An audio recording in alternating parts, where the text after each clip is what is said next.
गोपी बहू, अरे क्या फायदा है तेरा घर पर होने का अगर परिवार को अच्छा खाना बनाकर ना खिला सके।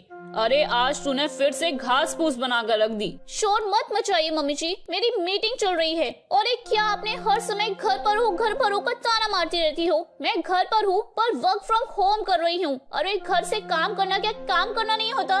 अरे देख गोपी बहू, है तो तू घर पर ही ना। अरे क्या बिगड़ जाएगा अगर तू जरा सी देर को इस कंप्यूटर को छोड़कर सब्जी छोक देगी। मम्मी जी मैंने दाल चावल बना कर रख दी है, आप खा लीजिए। अरे तू ही खा ले दाल चावल, मेरे लिए तो तू कड़ी चावल बना दे, मैं कड़ी चावल खाऊंगी। अरे मम्मी जी कड़ी भी कोई 10 मिनट में बनने वाली चीज है क्या? घंटों लगते हैं उसे बनाने में। प्लीज आप ना आज दाल चावल खा लीजिए, कड़ी मैं कल बना दूंगी। अरे पता नहीं कैसी बहू आ गई है हमारे घर में, 2 फुलके बनाकर खिलाने को राजी नहीं होती है।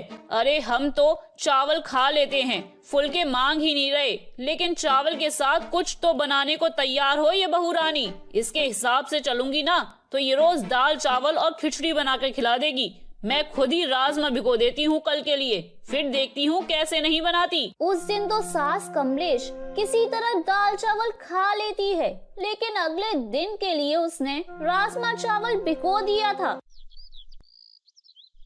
अगले दिन अरे गोपी बहू, आधा काम मैंने कर दिया है, राजमा भिगो कर रख दिए हैं। अब तू फटाफट से राजमा बना दे और चावल बना देना उसके साथ। मम्मी जी आज ना मेरी इम्पोर्टेंट मीटिंग है और हाँ राजमा बनाने में बहुत समय लगता है। आप प्लीज कोई मेड लगा लो ना खाने के लिए। अरे अब तूने खाना बनाने में जरा भी नखरे किए ना तो मैं अनशन पर बैठ जाऊंगी। तुझे पता है ना मुझे मेड के हाथ का खाना अच्छा नहीं लगता। सास की बात सुनकर बेचारी गोपी रसोई में जाकर जल्दी जल्दी राजमा बनाने लगती है, लेकिन राजमा तो भाई राजमा है, उसे बनने में पकने में उतना ही समय लगेगा जितना लगा करता है, जिसके कारण वो मीटिंग अटेंड करने में लेट हो जाती है। क्या बात है गोपी, तुम्हें मीटिंग का टाइम नहीं पता था क्या? सर पता था, लेकिन वो क्या है ना, मैं अपनी सासू माँ के साथ रहती हूँ और वो हर रोज कुछ न कुछ नया खाने की फरमाइश जारी कर देती हैं और अगर बनाने के लिए मना कर दो तो अनशन पर बैठने की धमकी देती हैं।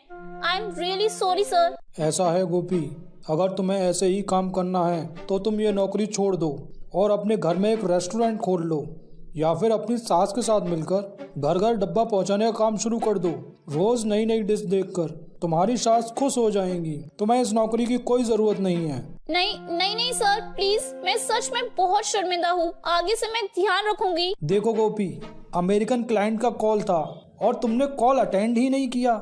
इतनी लापरवाही मैं बर्दाश्त नहीं कर सकता। ये तुम्हारे लिए लास्ट वार्निंग है, अगर फिर से ऐसा हुआ ना तो तुम इस नौकरी से हाथ धो बैठोगी। बॉस से तगड़ी झाड़ खाने के बाद अब गोपी का खून खौल रहा था।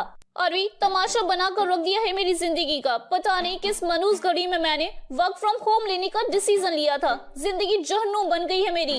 एक हमारी महान सासू माँ है, उन्हें समझ नहीं आता कि मैं घर पर सिर्फ दिखाई देती हूँ, वास्तव में मैं घर पर नहीं होती। बाकी मोहल्ले की बहुओं की तरह मैं घर में बैठकर पूरे दिन उनके लिए राजमा चावल और पूड़ियाँ कचौड़ियाँ नहीं तल सकती। अरे पूरे 8 घंटे ऑफिस का काम करना होता है मुझे, लेकिन मम्मी जी को कुछ समझ में ही नहीं आता। कभी कहती हैं चाय बना दो तो कभी पकौड़ी तल दो। अरे राजमा चावल बनाने में कितना टाइम लगता है, समझ नहीं आता क्या उन्हें? अगले दिन अरे बहू आज कड़ी बना लेना, 3 दिन हो गए मैं तो कड़ी खाने के लिए तरस गई हूँ। सच्ची हमें नहीं पता था कि बेटे की शादी करने के बाद हमारी ऐसी हालत हो जाएगी कि अपनी पसंद का खाना भी नसीब नहीं होगा।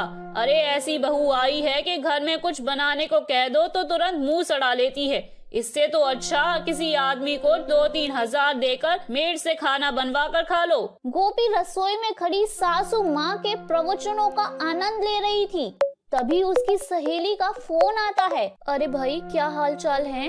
तू तो फोन ही नहीं करती आजकल। अरे यार क्या बताऊं क्या चल रहा है, मैं बस कोई ऐसा अलादीन का चिराग ढूंढ रही हूँ जिसे घिसने से ना कड़ी चावल राजमा चावल मिनटों में बनकर तैयार हो जाएं, ताकि मुझे सास और बॉस दोनों के ताने सुनने से मुक्ति मिल जाए। अरे यार ऐसा क्या मांगती है तेरी सासू माँ खाने के लिए? अरे हर तीसरे दिन उन्हें खाने में कड़ी चाहिए होती है, और अगर कुछ कह दो कि कड़ी बनाने का मेरे पास अभी टाइम नहीं है तो कह दी है छोले बना ले, राजमा बना ले, सांभर बना ले। अरे कोई ऐसी सब्जी हमारे घर में बन ही नहीं सकती जो जल्दी बन जाए, और अगर उनसे पूछे बिना कुछ बना दो तो उन्हें खाना ही नहीं होता। अच्छा, तो ये बात है। इसका मतलब तेरी सासू माँ कड़ी चावल की दीवानी है। तो सुन, मेरे पास ना एक आइडिया है। इस आइडिया से कड़ी चावल फटाफट तैयार हो जाएंगे और तुझे ज्यादा मेहनत नहीं करनी पड़ेगी। सच्ची? अरे जल्दी से बताना। संध्या धीमी आवाज में गोपी को कुछ बताने लगती है। अरे राइट यार, तूने क्या बिंदास आइडिया दिया है। और जिस तरीके से मेरे ससुराल वालों की खाने की डिमांड होती है ना, वो ऐसे ही पूरी हो सकती है जैसे तूने बताया है। अब मैं ना यही करने वाली हूँ। चल चल फोन रखती हूँ। कुछ देर के बाद, मम्मी जी कड़ी चावल बनाकर ना मैंने रसोई में रख दिए हैं, आप खा लेना। ओहो, आज तो बिना झगड़ा किए तूने कड़ी चावल बना दिए बहू। कमलेश रसोई में जाकर देखती है कि बड़े से भगोने में भरकर कड़ी रखी हुई है। अरे वाह, इतनी सारी कड़ी, आज तो मजा ही आ जाएगा। कमलेश अपने लिए थाली में खाना परोस लेती है और कड़ी चावल की तारीफ करते करते पेट भरकर खाना खा लेती है। अरे गोपी बहू, तू भी खा ले खाना, नहीं खाएगी क्या? मैंने खा लिया है मम्मी जी। मैं खाना ना अपने रूम में ही लेकर गई थी। अगर तूने भी खाना खा लिया है तो फिर ये कड़ी तो बहुत बच गई है। तू ऐसा कर, रात को कुछ मत बनाना, ये कड़ी रखी हुई है ना, रात को वही खा लेंगे। ठीक है मम्मी जी। अगले दिन सुबह भी कमलेश रात की कड़ी खाकर काम चला लेती है, लेकिन कड़ी इतनी ज्यादा थी कि वो अभी भी खत्म नहीं हुई थी। मम्मी जी, अब इस कड़ी को फेंक कर शाम के लिए दाल बना दूं क्या? अरे नहीं नहीं, इतनी बढ़िया कड़ी बनाई है और कड़ी ना कभी बासी नहीं होती। कड़ी को जितना बासी करके खाओ ना, उतना ही स्वाद आता है उसमें। ऐसा कर, अपने लिए तुम लोग ना जो बनाना चाहो बना लेना, मेरे लिए तू कड़ी रख देना, मैं कड़ी से ही रोटी खा लूंगी। ठीक है मम्मी जी। अगले दिन सुबह के वक्त, अच्छा बहू, तुझे रोज रोज मेरे लिए कड़ी बनाने में दिक्कत होती है ना, तो ऐसा कर, एक साथ ही ना इकट्ठी कड़ी बनाकर रख दिया कर। 2-3 दिन मेरा काम उसी से चल जाएगा। ऐसा कर, आज ना तू मेरे लिए कड़ी बना दे, और हाँ, पकोड़े ना थोड़े ज्यादा डालना, पिछली बार तेरी कड़ी में पकोड़े नहीं थे। ठीक है मम्मी जी, मैं आज फिर बना दूंगी कड़ी। अब तो गोपी खाना बनाने में जरा भी नानुकुर नहीं करती थी। वो खुशी खुशी सास के लिए कड़ी चावल बनाती और कमलेश भी उसकी बनाई हुई कड़ी को 1-2 दिन तक बड़े आराम से फ्रीज में रख कर खाया करती। एक दिन घर की डोरबेल बजती है। मम्मी जी, कांता मौसी जी आई हैं। अरे कांता, बड़े दिनों के बाद इधर की तरफ आ गई। हाँ दीदी, आजकल समय ही नहीं मिलता। वो क्या है ना, स्टेशन रोड वाले गुरुद्वारे में लंगर शुरू हुआ है। उनके लंगर में इतनी बढ़िया कड़ी चावल मिलते हैं, क्या बताऊं, खाकर मजा ही आ जाता है। आज ना मैं आपके लिए भी लंगर से कड़ी चावल लाई हूँ, आप भी जरा चख कर देखिए। वैसे भी आपको तो कड़ी बहुत पसंद है ना? हाँ, बात तो तेरी सही है, कड़ी मुझे बहुत पसंद है, लेकिन तूने अभी ना मेरे बहू के हाथ की कड़ी नहीं खाई। इतनी बढ़िया कड़ी बनाती है ना मेरी बहू कि खाने वाले अपनी उंगलियां चाटते रह जाते हैं। पर एक कमी है, बहू ना पकोड़े डालने में थोड़ी कंजूसी करती है और फिर कड़ी में पकोड़े ढूंढने में मारा मारी हो जाती है हमारे घर में। अच्छा भाई, इतनी तारीफ कर ही रही हो तो लाओ जरा हमें भी खिला दो बहू के हाथ की कड़ी। अरे क्यों नहीं, तू बैठ, मैं अभी लेकर आती हूँ। दीदी बस थोड़ी सी ही लेकर आना, मुझे बस चखना ही है। खाना तो मैं गुरुद्वारे में खा कर आई हूँ। कमलेश अपनी बहन के लिए एक कटोरी में थोड़ी सी कड़ी लेकर आती है। कड़ी का एक चम्मच मुंह में रखते ही, अरे दीदी, ये कड़ी आपकी बहू ने बनाई है। और नहीं तो क्या। अरे ऐसे कैसे हो सकता है, बहू ने तो बिल्कुल वही टेस्ट की कड़ी बनाई है जैसी मैं अभी लंगर से खा कर आ रही हूँ। अरे ऐसे कैसे हो सकता है? अरे दीदी, क्यों नहीं हो सकता?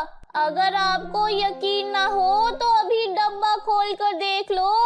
कमलेश तैश में आकर जैसे ही कांता का लाया हुआ डब्बा खोलती है तो वो बिल्कुल हैरान रह जाती है। डब्बे में भी बिल्कुल वैसी ही कड़ी थी, उसका रंग, रूप और स्वाद सचमुच बिल्कुल वही था। गोपी क्या है ये सब? माफ कर दीजिए मम्मी जी, मैं तंग आ गई थी आपके इस कड़ी प्रेम से, इसलिए जब मेरी फ्रेंड ने मुझे बताया कि गुरुद्वारे में कड़ी चावल लंगर में बच रहे हैं तो मैंने वहाँ से ढेर सारी कड़ी लाकर आपको खिला दी। कड़ी आपको पसंद आ गई तो मैं वहीं से लाकर आपको कड़ी खिलाने लगी। अब आप ही बताइए मम्मी जी, या तो मैं रोज आपको 56 भोग बनाकर खिला सकती हूँ या फिर अपना काम कर सकती हूँ। मैंने अब इस प्रॉब्लम का हल सोच लिया है, मैं कल से ऑफिस जाना शुरू कर दूंगी। अब ये वर्क फ्रॉम होम का झंझट मुझे नहीं चाहिए। अरे भाई, तू ऑफिस चली जाएगी तो मेरे खाने का क्या होगा? वो सब मुझे नहीं पता मम्मी जी, आप ना मेड लगा लो और उसके हाथ का खाना खाना। अरे बहू, नहीं, तू ऐसा मत कर। जैसा चल रहा था ना, तू चुपचाप वैसा ही चलने दे। मुझे लंगर की कड़ी खाने में कोई दिक्कत नहीं है, बस तू ऑफिस मत जाना। मुझे ना अब तेरे हाथ का खाना खाने की आदत हो गई है बहू। और अंत में कड़ी चावल का मुद्दा हमेशा के लिए हल हो जाता है। तो मेरे प्यारे दोस्तों, कैसी लगी आपको मेरी ये कहानी? मुझे कमेंट करके जरूर बताएं और अपने दोस्तों के साथ शेयर करें। अगर आपने मेरे चैनल को अभी तक सब्सक्राइब नहीं किया है तो नीचे वाले बेल आइकन को दबाकर सब्सक्राइब कर लें। तो मिलती हूँ मैं आप सभी से फिर एक नई कहानी के साथ। तब तक आप अपना ध्यान रखिए। बाय बाय दोस्तों।